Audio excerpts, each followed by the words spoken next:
ओम शांति। 2 मई 2026। बाबा के महावाक्य। मीठे बच्चे, इस ड्रामा के अंदर विनाश की भारी नोंद है। तुम्हें विनाश के पहले कर्मातीत बनना है।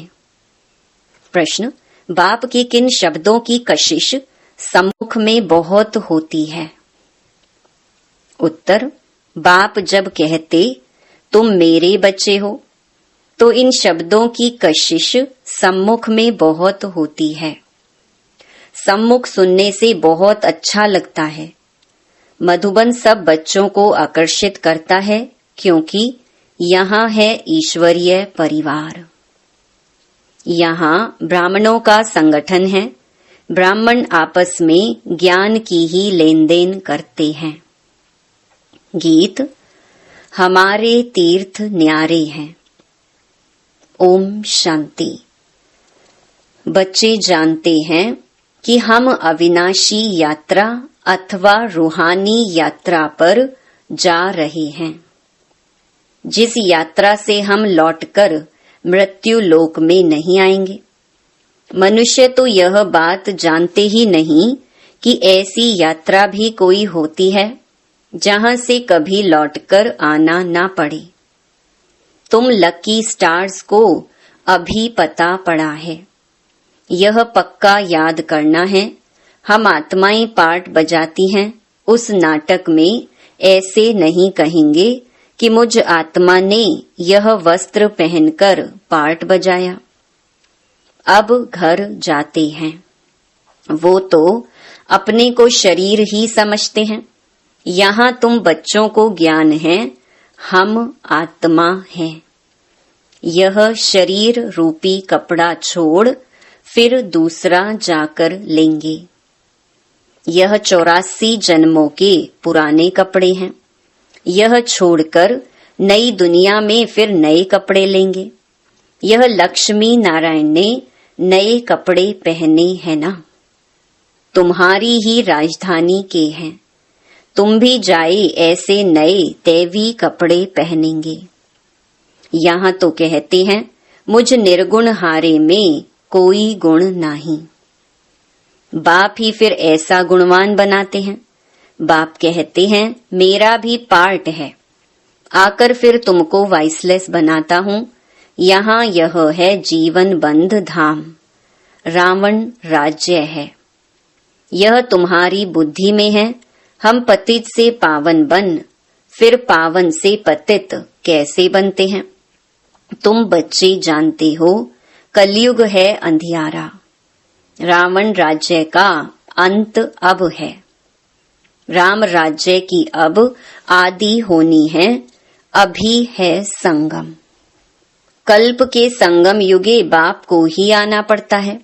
दुनिया वाले भी अब यह समझ रहे हैं कि अब विनाश का समय है और स्थापना अर्थ भगवान कहाँ गुप्त वेश में है। अब गुप्त वेश में तो तुम आत्माएं भी हो। आत्मा अलग है, शरीर अलग है। यह मनुष्य चोला गुप्त वेश है। बाप को भी इसमें आना है। तुम्हारे शरीर पर नाम पड़ते हैं, उनको तो शरीर है नहीं। तुम भी आत्मा हो, वह भी आत्मा है। आत्मा का आत्मा के साथ अब मोह हुआ है। गाते भी हैं और संग तोड़ तुम संग जोड़ेंगे। जैसे आप मोहजीत हो वैसे हम भी बनेंगे। बाबा बहुत मोहजीत है। कितने ढेर बच्चे हैं जो काम चिता पर बैठ जल गए हैं। परमपिता परमात्मा आते ही हैं पुरानी दुनिया का विनाश कराने। फिर मोह कैसे होगा? पतितों का जब विनाश हो तब तो शांति का राज्य हो। इस समय सुख तो कोई को भी है नहीं। सभी तमो प्रधान दुखी बन गए हैं। यह है ही पतित दुनिया। शिव बाबा ही आकर स्वर्ग की स्थापना करते हैं, जिसका नाम शिवालय पड़ा है। शिव बाबा ने देवताओं की राजधानी स्थापन की। वह है चैतन्य शिवालय। और वह शिवालय जिसमें शिव का चित्र है वे तो जड़ हो गया। अभी तुम समझ गए हो कि लक्ष्मी नारायण बरोबर स्वर्ग के मालिक थे, पूज्य थे, अब फिर पूज्य बन रहे हैं। तुमको अभी ज्ञान है। तुम लक्ष्मी नारायण के मंदिर में जाकर उनको माथा नहीं टेकेंगे। तुम तो उनकी राजधानी में चैतन्य में जाते हो। जानते हो हम देवता थे, अब नहीं हैं। जो पास्ट होकर गए हैं उनके चित्र बनते हैं। लक्ष्मी नारायण के मंदिर सबसे जास्ती बिरला बनाते हैं, तो उनकी भी सर्विस करनी चाहिए। तुम जो यह लक्ष्मी नारायण के मंदिर बनाते हो, हम आपको इन्हों की 84 जन्मों की कहानी सुनाते हैं। युक्ति से यह सौगात देनी चाहिए। बाबा सर्विस की युक्तियां तो बताते हैं। माताएं जाकर बोले, आप उनके मंदिर तो बनाते हो, परंतु उनकी जीवन कहानी को जानते नहीं। हम जानते हैं और समझा भी सकते हैं। समझाने वाली बड़ी रसीली चाहिए। बाप भी बैठ समझाते हैं ना। बाबा कहते, अगर छुट्टी नहीं मिलती है तो घर बैठे याद करो। यह तो जानते हो हम शिव बाबा की संतान हैं। मुरली तो मिल जाती है, ऐसे नहीं कि यहाँ आने से याद की यात्रा अच्छी होगी। घर में बैठने से याद की यात्रा कम हो जाएगी। बादल आते हैं रिफ्रेश होने। तुम भी आते हो रिफ्रेश होने। बाबा पास सम्मुख जाएं। आत्मा को ज्ञान है, सम्मुख सुनने से अच्छा लगता है। बात तो वही है, देखते हो शिव बाबा कैसे बैठ बच्चों को समझाते हैं। बच्चे, तुम मेरे हो। तुमने 84 जन्मों का पाठ बजाया है। तुम जन्म मरण में आते हो, मैं नहीं आता हूँ। मैं पुनर्जन्म नहीं लेता हूँ, अजन्मा भी नहीं हूँ। आता हूँ परंतु बूढ़े तन में प्रवेश करता हूँ। तुम आत्मा छोटे बच्चे के शरीर में प्रवेश करती हो। मैं परम धाम से आता हूँ नीचे पार्ट बजाने। मैं विकारी के गर्भ में नहीं आता हूँ। मुझे कहते हो त्वमेव माताश्च पिता त्वमेव। मेरा कोई माँ बाप हो न सके। मैं सिर्फ शरीर का आधार ले पार्ट बजाता हूँ। तुम मुझे बुलाते हो दुख हरकर सुख देने के लिए। अब सम्मुख आया हूँ, आत्माओं से बात कर रहे हैं। यहाँ तो सब ब्राह्मण ही हैं। तुम बाहर जाते हो तो हंस और बगुले हो जाते हो। यहाँ मधुबन में तुमको संग ही ब्राह्मणों का है। आपस में ज्ञान की चिटचैट ही करेंगे। हम अपनी राजधानी स्थापन कर रहे हैं। बाबा आया हुआ है। एक दो को यह युक्ति बाप को याद करने की बताते रहो। भोजन पर भी एक दो को इशारा देते रहो कि बाप को याद करो। बहुत बड़ा संगठन है ना। वहाँ तो विकारी साथ में रहते हैं तो उनकी कशिश होती है। यहाँ तो किसकी कशिश नहीं होती। वॉरियर्स के साथ रहते हैं। तुम्हारा कुटुंब यह है। बुद्धि में यही रहता है। जो कोई मिले उनको बाप का परिचय दे कि भगवान को याद करते रहो। दो बाप है ना। लौकिक बाप होते भी भगवान को याद करते हो ना। वो लौकिक फादर है। लौकिक फादर को गॉड फादर नहीं कहेंगे। यह है पारलौकिक बाप। जरूर गॉड फादर से वर्षा मिलता होगा। ऐसे ऐसे भू भू करते रहो। तुम ब्राह्मण हो ना। सन्यासी भी भू भू करते हैं ना। इस दुनिया का सुख काग विष्टा के समान है। कितना दुख है। वह तो है हठ योगी, निवृत्ति मार्ग वाले। उनका धर्म ही अलग है। तुम जानते हो सतयुग में हम कितना सुखी पवित्र रहते हैं। भारत प्रवृत्ति मार्ग का था। देवी देवताओं का राज्य था। जो पवित्र थे वही पतित बने हैं। पुकारते भी रहते हैं, हे पतित पावन आओ। फिर कह देते परमात्मा सर्वव्यापी है। हम जाकर ज्योति ज्योत समाएंगे। पुनर्जन्म को भी नहीं मानते हैं। अनेक मत है ना। दिन प्रतिदिन वृद्धि होती रहती है। यह भी बताना है कि सन्यासियों की वृद्धि कैसे होती है। नागों की भी वृद्धि होती है। जिसका जो धर्म है उसमें ही रहने से फिर अंतमति सुगति हो जाती है। जिसका जो जास्ती अभ्यास करते हैं, जैसे कोई शास्त्र आदि पढ़ते हैं, तो अंतमति सुगति फिर छोटेपन में ही शास्त्र कंठ हो जाते हैं। अभी बाप कहते हैं, मैं फलाना हूँ, यह सब देह अभिमान की बातें छोड़ दो।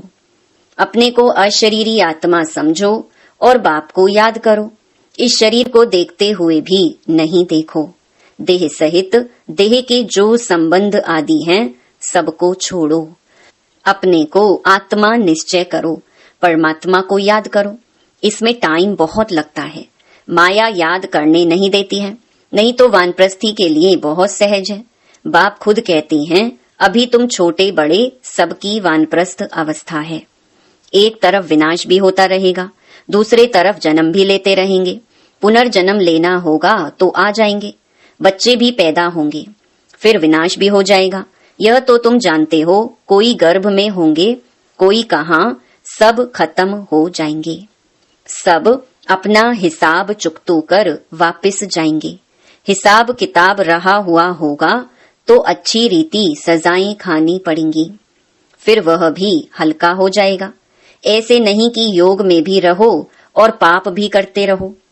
कई बच्चे एक तरफ चार्ट भी लिखते रहते और फिर कहते माया ने मुंह काला कर दिया, माया ने हरा दिया, तो कच्चा कहेंगे ना। तो बाप समझाते हैं कि तुम ऐसे समझो कि हम थोड़े दिन यहाँ हैं, फिर चले जाएंगे। इन सब का विनाश हो रहा है। बाप कहते हैं, मुझे याद करो तो विकर्म विनाश होंगे। अपना चार्ट देखते रहो। हम कितनों को रास्ता बताते हैं और पुरुषार्थ कराते हैं। तन मन धन से रूहानी सेवा में मददगार बनना पड़े। कहते हैं, मन को अमन नहीं कर सकते, आत्मा तो है ही शांत। हम आत्मा अपने परम धाम में जाकर बैठेंगी। कोई दुनिया का संकल्प नहीं आएगा। ऐसे नहीं कि आंखें बंद कर अनकॉन्शियस होना है। ऐसे बहुत सीखते भी हैं, 10-15 दिन अनकॉन्शियस भी हो जाते हैं। यह अभ्यास करते हैं, फिर इतने समय बाद जाग जाएंगे। जैसे टाइम बॉम्ब्स होते हैं तो उनका भी टाइम होता है। यह इतने घंटे बाद फटेंगे। तुम बच्चों को पता है हम योग लगा रहे हैं। जब तमो प्रधान किचड़ा निकलेगा, हम सतो प्रधान बन जाएंगे, तो फिर इस शरीर को छोड़ देंगे। हम अभी योग की यात्रा पर हैं। टाइम मिला हुआ है, फिर यह शरीर छोड़ना ही है। फिर सब खत्म हो जाएगा। टाइम नूंधा हुआ है, फिर पिछाड़ी में मच्छरों सदृश शरीर छोड़ेंगे। विनाश होगा, तुम कर्मातीत अवस्था को पाएंगे, फिर विनाश शुरू हो जाएगा। विनाश का बड़ा भारी सीन है। यह ड्रामा में भारी नूंद है। तुम जानते हो, हमारी अवस्था एकरस रहेगी। खुशी में सदैव हर्षित रहेंगे। यह दुनिया तो खलास होनी ही है। जानते हैं, कल्प कल्प संगम युग होता है, तब विनाश होता है। सिर्फ बॉम्ब्स नहीं, नेचुरल कैलामिटीज भी मदद करती हैं। तो बच्चों को यह बुद्धि में रहना चाहिए, अभी हमको जाना है। जितना बाबा को याद करेंगे तो विकर्म विनाश होंगे, ऊंच पद पाएंगे। Charity begins at home. कोशिश करना चाहिए कन्या वह जो पियर घर और ससुर घर का उद्धार करे। तो चैरिटी बिगिंस एट होम हुआ ना। सर्विस में लगा रहना चाहिए। बोलो, शिव बाबा कहते हैं, मुझे याद करो तो वर्षा मिलेगा। सीधी बात है। मुझ अल्फ को याद करोगे तो स्वर्ग का वर्षा तुम्हारा है। विश्व के मालिक तुम बन जाएंगे। अब वर्षा पाना है तो मुझे याद करो। बच्चों का फर्ज है यह पैगाम देना। आगे भी दिया था, बताना है विनाश सामने खड़ा है। कलयुग के बाद सतयुग आएगा, बाप ही आकर वर्षा देते हैं। रावण नरकवासी बनाते हैं, बाप आकर स्वर्गवासी बनाते हैं। कहानी भारत की है, भारतवासियों को खड़ा करना है। पहले शिव के मंदिर में जाकर समझाना है, यह बाप नई सृष्टि रचने वाला है। कहते हैं मुझे याद करो तो तुम्हारे विकर्म विनाश हो।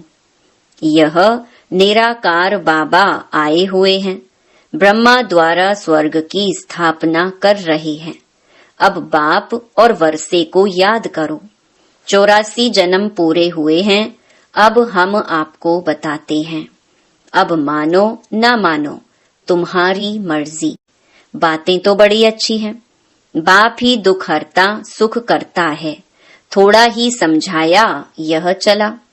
यह है तुम्हारा धंधा, मेहनत तो कुछ है नहीं, सिर्फ मुख से बोलना है। बाप कहते हैं मुझे याद करो, देही अभिमानी बनो। शिव के पुजारियों पास जाओ, फिर लक्ष्मी नारायण के पुजारियों के पास जाओ, उन्हें उनकी जीवन कहानी सुनाओ। अच्छा मीठे मीठे सिकिलधे बच्चों प्रति माता पिता बाप दादा का याद प्यार और गुड मॉर्निंग। रूहानी बाप की रूहानी बच्चों को नमस्ते। धारणा के लिए मुख्य सार। पहला, तन मन धन से रूहानी सेवा में मददगार बनना है।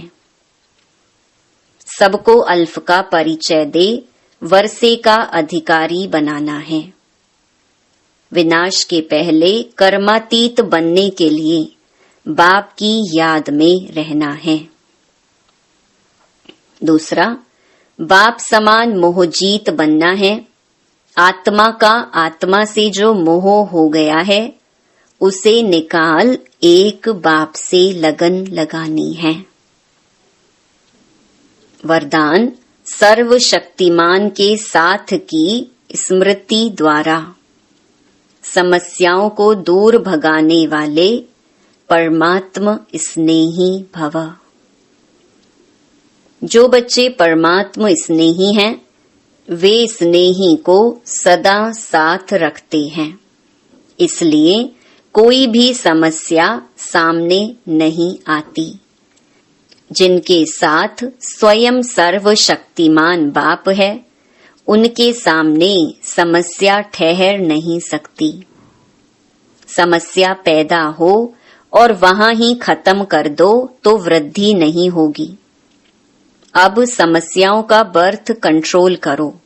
सदा याद रखो कि संपूर्णता को समीप लाना है और समस्याओं को दूर भगाना है। स्लोगन, प्यारे बनने का पुरुषार्थ नहीं, न्यारे बनने का पुरुषार्थ करो तो प्यारे स्वतः बन जाएंगे। ये अव्यक्त इशारे सदा अचल अडोल एकरस स्थिति का अनुभव करो। समय प्रति समय अनेक प्रकार के विघ्न आते हैं। कोई अच्छे अनन्य स्टूडेंट माया के वशीभूत हो एंटी हो जाते और सेवा में डिस्टर्ब करते हैं। ऐसे समय पर घबराते तो नहीं हो।